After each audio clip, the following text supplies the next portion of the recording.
पढ़ सके। तेरा नाम सीने पे लिखा हर कोई आके पढ़ सके। है जुनून है तेरे इश्क का, ये जुनून है रग रग में इश्क तेरा दौड़ता, ये दौड़ना सा खून है। तूने ही सिखाया सच्चाइयों का मतलब, तेरे पास आके जाना मैंने जिंदगी का मकसद। सत्यमेव जयते, सच्चा है प्यार मेरा, सत्यमेव जयते,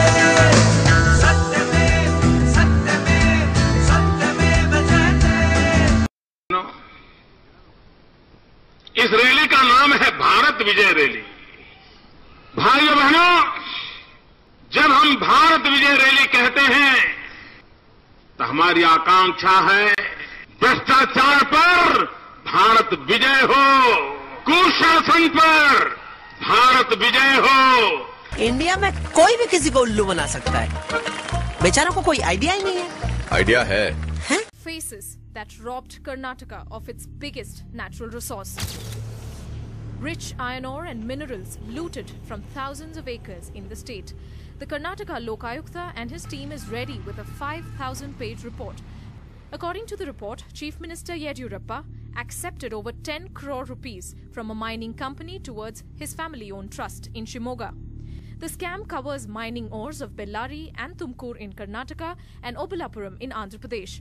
The main players, the influential Reddy brothers, who own many mining companies, turned the region into their personal fiefdom, says the report. आज पार्लियामेंट्री बोर्ड ने व्यापक विचार के बाद सर्वानुमति से ये निर्णय किया। येदियुरप्पा जी को ये सलाह दी गई कि वो अपने पद से इस्तीफा दे दें। We have come to some decision that we must merge with the Bharatiya Janata Party. Together we will work in the interest of the country, and we want that Narendra Modi should become the Prime Minister of India. India को no उल्लू बनावेंगे, no उल्लू बनावेंगे, no उल्लू बनावेंगे। सत्यमेव जयते, सच्चा है प्यार मेरा, सत्यमेव जयते, सत्यमेव। मैंने सरकार को कहा कि किसानों को नई टेक्नोलॉजी से जो नए सैंपलिंग तैयार होते हैं गन्ने के, जो हम वसंतदादा शुगर इंस्टीट्यूट से लाते हैं, उसको मल्टीप्लाई करके अगर किसानों को दिया जाएगा तो किसानों का फायदा होगा। इंडिया को नो उल्लू बनावेंगे। जो 2006 में मात्र 11 वर्ष के लिए एक संस्था पूर्ति समृद्धि सिंचन कल्याणकारी संस्था को 11 बरस की लीज पर दी गई, वो भी नर्सरी के लिए। वो कहते हैं नितिन जी वहां खेती कर रहे हैं। उल्लू बनावेंगे, उल्लू बनावेंगे। बांध बन गया लेकिन 100 एकड़ जमीन खाली पड़ी हुई थी जिसकी कोई जरूरत नहीं थी। वहां के किसानों ने सरकार को चिट्ठी लिखी कि आपके पास फालतू जमीन है, हम खेती करना चाहते हैं, या तो आप वो जमीन हमें लीज पे दे दीजिए या आप हमें वापस बेच दीजिए। 2 साल के बाद सिंचाई विभाग का जवाब आया कि आपकी जो जमीन ली गई है वो आप अब इस पे सिंचाई करना बंद कर दीजिए, क्योंकि हमें ये ब्यूटिफिकेशन के लिए चाहिए, सुंदरता सौंदर्यीकरण के लिए चाहिए। सच्चा है प्यार मेरा, सत्यमेव जयते, सत्यमेव। किसानों के खेती के लिए पानी मिले, इसके लिए भी इरिगेशन के लिए भी जाता है। मैं इरिगेशन पर लगातार संघर्ष करता रहा हूँ, इसके ऊपर मैंने किताब लिखी है और विदर्भ की सिंचाई के लिए मैं लड़ता रहा हूँ और बार बार ये विषय उठाता रहा हूँ। उस पूरे डैम का 0.85% यानी 1% से भी कम पानी उनके प्लांट को मिला। जो वहां पे डैम बना, इरिगेशन डैम, सिंचाई डैम, वो बना तो सिंचाई के लिए था, लेकिन उसका एक बूंद पानी भी सिंचाई के लिए नहीं जा रहा। वो सारा का सारा पानी गडकरी जी की कंपनी और उसी तरह की जो अन्य कंपनियां वहां बनी हैं, उन सारी कंपनियों को वो पानी दे दिया गया। लगभग सारा का सारा पानी अजीत पवार जी ने बड़ी बड़ी पावर कंपनियों को और शुगर इंडस्ट्रीज को डाइवर्ट कर दिया। सच्चा है प्यार मेरा, सत्यमेव जयते, सत्यमेव। मुझे उद्योगपति कहा गया, इसलिए मेरे मन में हंसी आती है। विदर्भ में किसान आत्महत्या कर रहे हैं वो नहीं होनी चाहिए, इसलिए आत्महत्या रोकने के लिए मैं लगातार प्रयास कर रहा हूँ। नितिन गडकरी जी की 5 कंपनियां पावर प्लांट 5 पावर प्लांट चल रहे हैं विदर्भ के अंदर। नितिन गडकरी जी की 3 शुगर कंपनी चल रही हैं। नितिन गडकरी जी का बहुत बड़ा बिजनेस एम्पायर है। शुगर फैक्ट्री है, कंस्ट्रक्शन फैक्ट्री है, डिस्टिलरी है, पावर है, कोल है, एग्रो है।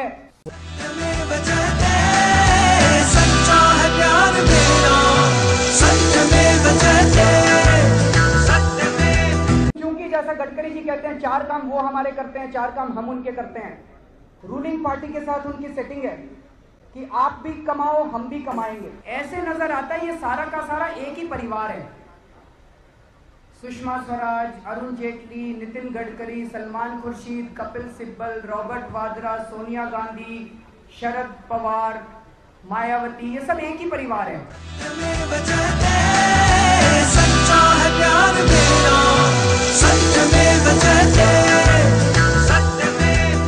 Well, on a TV debate, Nitin Gadkari is seen justifying the presence of criminal politicians in a party. He says that if tickets are given only to honest people, the party will not be able to win a single seat. Let's listen in.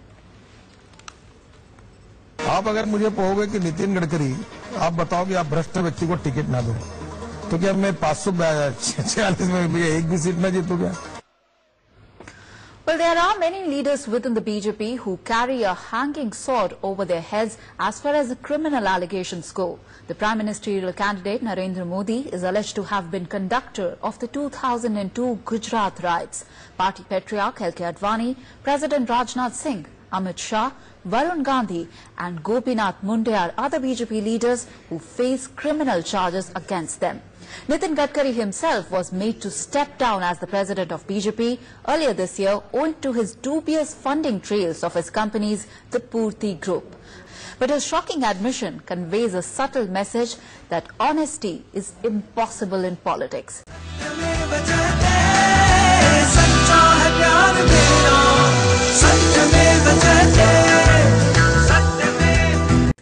Chaudhry Birendra Singh of the Congress in July had kicked up a row with his claim that there are people who shell out 100 crores to get a Rajya Sabha seat. And Gopinath Munde of the BJP had confessed spending 8 crore rupees on his 2009 parliamentary election campaign, an act that is strictly against the law of the land. And now with Nitin Gadkari making a frank admission that party tickets will not be given to honest people, the question that looms large is whether clean politics will ever be a reality in India.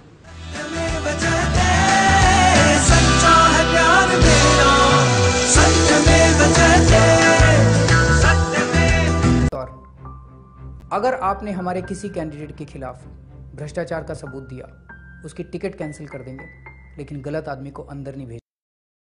मेरा आपसे ये सवाल है कि इस वक्त आपने 90 nominations file किए, उसमें से 38 जो हैं उनके खिलाफ क्रिमिनल केसेस हैं और उनमें से 22 जो हैं वो संगीन जुर्म है। ये उन्हीं के एफिडेविट में उन्होंने लिखा है कि हमारे खिलाफ ये केसेस हैं। तो आप इन लोगों को क्यों टिकट दे रहे हैं, मुझे समझ में नहीं आ रहा है। अगर आप 200 से 22 की बात कर रहे हैं तो उसमें 22 में तमाम जो आंदोलनों से जुड़े मुद्दे होते हैं वो भी जो है वो ऐसे होते हैं जो नॉन बेलेबल ऑफेंस होता है, 5 साल 10 साल की सजा वाले होते हैं। इसलिए नहीं, आप गलत बिना जस्टिफाई किए हुए हम चाहते हैं कि आदर्श स्थिति ये हो कि इस तरह के लोग ना आए, और इसीलिए हमने कहा आदर्श स्थिति ले आइए ना, आपके हाथ में बात है, आप आदर्श स्थिति ले आइए, आप उनको टिकट ना दीजिए। हमने ऐसे किसी भी व्यक्ति को अभी तक टिकट नहीं दिया है जो कि आंदोलन के अतिरिक्त किसी और हीनियस क्राइम में इन्वॉल्व है।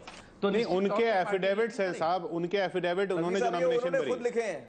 अगर ऐसे चार्जेस को जो सुप्रीम कोर्ट के फैसले के मुताबिक हैं और कैंडिडेट्स ने अपने आप एफिडेविट में लिख के दिया है, उसको अगर नकवी साहब कहते हैं कि ये आंदोलन वाले मामले हैं, तो अब ये तो आंदोलन की डेफिनेशन नकवी साहब से समझनी पड़ेगी। माफ कीजिए नकवी साहब, मैं आपसे एक सवाल पूछना चाहती हूँ कि जब आप टिकट देते हैं किसी की उम्मीदवार को, क्या आप उनके एफिडेविट्स चेक करते हैं? क्या आप उनके क्रिमिनल रिकॉर्ड्स पर गौर फरमाते हैं? वो कौन से मापदंड हैं जो आप इस्तेमाल करते हैं कि ये मापदंड है जिसके ऊपर हम कतई दागी को टिकट नहीं देंगे? महिलाओं पर जबरदस्ती करने वाला अगर कोई चार्ज हो किसी पर, तो क्या ये अच्छी बात है कि उसे कोई बड़ी नेशनल पार्टी टिकट दे? नहीं देना चाहिए। लेकिन साहब ये बात सच है कि अगर आप आपके कैंडिडेट्स के एफिडेविट्स पढ़ें, उन पर गौर करें, तो इस तरह के क्राइम्स आपके सामने आएंगी। आप हमको भेजिएगा, ऐसा कोई है तो। नहीं, हम आपको पूरी लिस्ट भेजेंगे, हम आपको पूरी लिस्ट भेजेंगे। बिल्कुल, बहुत स्वागत है आपका। और हमें उम्मीद है कि इसके बाद आप उस पर कदम उठाएंगे। जरूर आप भेजिएगा। अगर वो जेन्युइन बात हुई और सच बात हुई और निश्चित तौर से वो शुद्ध रूप से आपराधिक गतिविधियों से जुड़ा हुआ मुद्दा हुआ कि इस तरह के व्यक्तियों को टिकट ना मिले, उम्मीदवार ना बने, मैं कन्विंस नहीं हूं।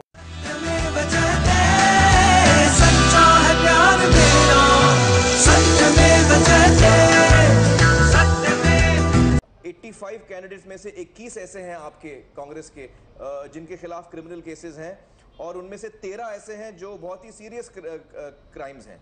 तो ये इन ऐसे उम्मीदवारों को आपने टिकट क्यों दिया है? पहली बात तो मैं इस बात से नतमस्तक हूं कि इसमें जो हमें आदर्श पहुंचना चाहिए वो नहीं पहुंच पाए हैं और उसके लिए मैं ज़रूर माफ़ी चाहूँगा क्योंकि हम इसमें सुधार कर सकते हैं। लेकिन 2-3 महत्वपूर्ण पहलू हैं। पहली बात, आपने देखा आपके खुद के फिगर में 21 या 25 से 13 कैसे हो गए। तो अगर आप ध्यान से देखें तो आम अगर क्रिमिनल सिर्फ FIR को हटा दें या सिर्फ एक आरोप को हटा दें तो जो संगीन या सीरियस ऑफेंसेस हैं उसमें लगभग 15% से ज़्यादा नहीं है कम से कम कांग्रेस में। तो वो 15% भी क्यों है? मैं आपसे यही तो पूछ रहा हूँ। 15% है। मैं आपसे वो यही पूछ रहा हूँ कि ये 13 भी क्यों हैं जो 13 उम्मीदवार हैं? बिल्कुल कह रहा हूँ, मैं मान रहा हूँ। आपको कोई और उम्मीदवार नहीं मिलता जो साफ छवि का हो? क्या जरूरत है इनको देने की? जब तक हम किसी एक व्यक्ति विशेष की बात न करें तो बहुत जनरल हो जाएगा डिस्कशन। ये बहुत सोच समझ के जहाँ दिए गए टिकट दिए जाते हैं। 5 ऑफेंसेस डिफाइन कर लीजिए, परिभाषित कर लीजिए जो आप संगीन समझते हैं, 10 कर लीजिए और उन 10 में अगर चार्जेस कोर्ट फ्रेम कर दे तो एक कानून अक्रॉस द बोर्ड यूनिफॉर्म कानून होना चाहिए। वो सभी ऐसे नहीं, लेकिन मैं तो कहता हूं मनोज सिंह जी, मुझे बड़ा दुख होता है कि इसके लिए कानून की जरूरत है आपको।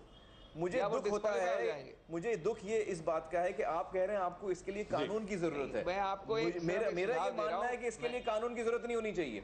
मेरा ये मानना है कि as moral responsibility of a political party आपको कहना चाहिए हम ऐसे लोगों को टिकट नहीं देंगे। ये आपकी मॉरल रिस्पॉन्सिबिलिटी होनी चाहिए। कानून का इंतजार क्यों कर रहे हैं आप? इसीलिए मैंने 2 बार पहले कहा, मैंने आश्वासन तक दिया और मैंने बताया कि ये परसेंटेज पहले से बहुत कम हुआ है। नहीं, कम नहीं हुआ है।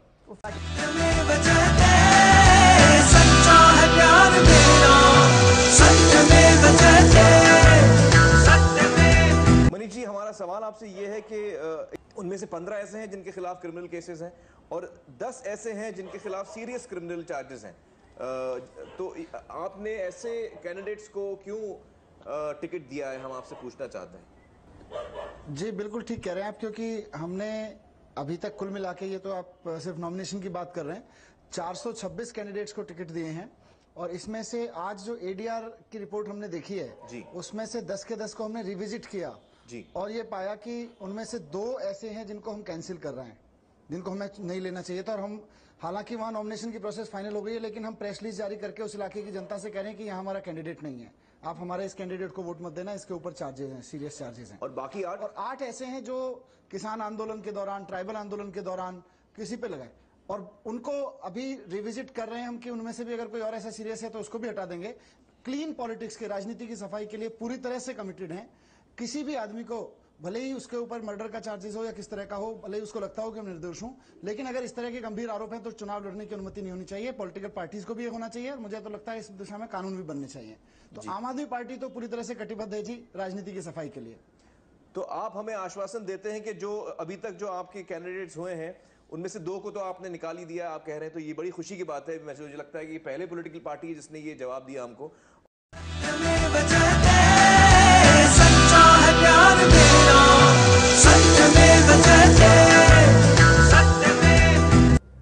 हम राजनीति में पैसा कमाने नहीं आए।